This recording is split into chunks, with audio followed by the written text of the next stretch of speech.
Hello everyone, Chris Wescott and Catherine Bogart here, joining you from Buffalo at the 2022 NHL Scouting Combine. It's been a long weekend. Catherine, you had the opportunity to speak with about 20 of these young prospects.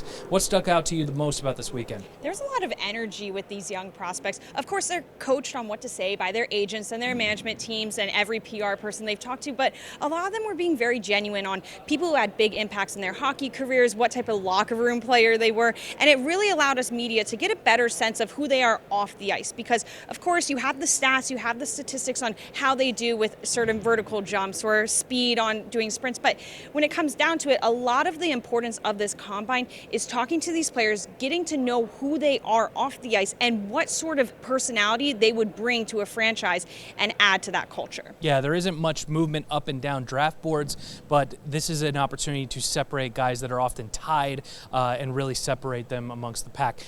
Who were some of the biggest personalities that stood out? Because there were a lot of laughs here at the media day. A lot of the NTDP players from USA Hockey's program in Michigan really had a lot of high energy and also a lot of confidence. There's something that goes a fine line between confidence and cocky, but someone like Cutter Gauthier, who is projected to be in that first 10 players picked, he's third top North America skater in the final rankings.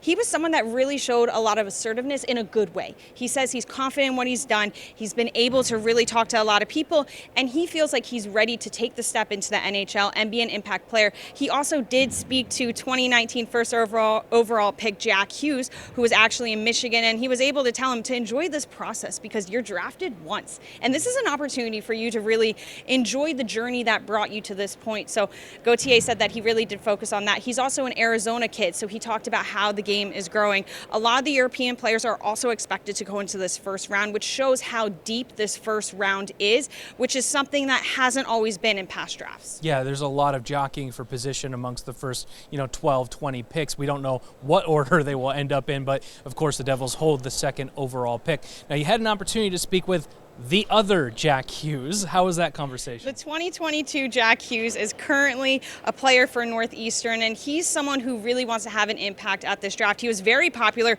many media members interviewing him, partially because his dad is the GM of the Montreal Canadiens, but also Jack is a great player. He has a lot of Devils connections, though. Besides being another Jack Hughes, he actually played with Luke Hughes at the NTDP program, and he said a lot of complimentary things about the defenseman and how his speed and his skating was really truly elite, which is something that Devils fans should know about their first or fourth overall pick from last year's draft.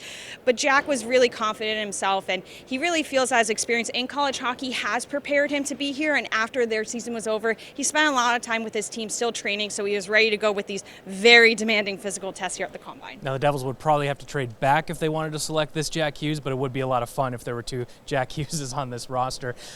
Catherine, one more thing. What's next for the Devils? There's a lot of time for the Devils to talk to players, and in fact, they invited 8 prospects from the Combine to come to New Jersey and talk with management, get a tour of the facilities. Only 4 are able to make it based off their schedules, but there are plans to bring some of them later on before the draft. The draft is at the start of July in Montreal, which everyone is looking forward to, and this time is really for the players to get grounded, get ready for this draft, because there's a very old expression that, sure, being drafted is one step, but really the hard work starts the day that you're drafted, because you may be picked by an NHL franchise, but you have to prove yourself and make that roster. So after that point, it's really all guns blazing. You go to development camp, you try to make it onto the team. So for these players, especially those who might be considered by the Devils, this is time for them to get grounded, get all their final prep in for that night, and then get ready to really prove why they were the right choice. Lots of work left to be done. The draft is coming up July 7th and 8th. For all of your draft coverage presented by Verizon, visit NewJerseyDevils.com/draft.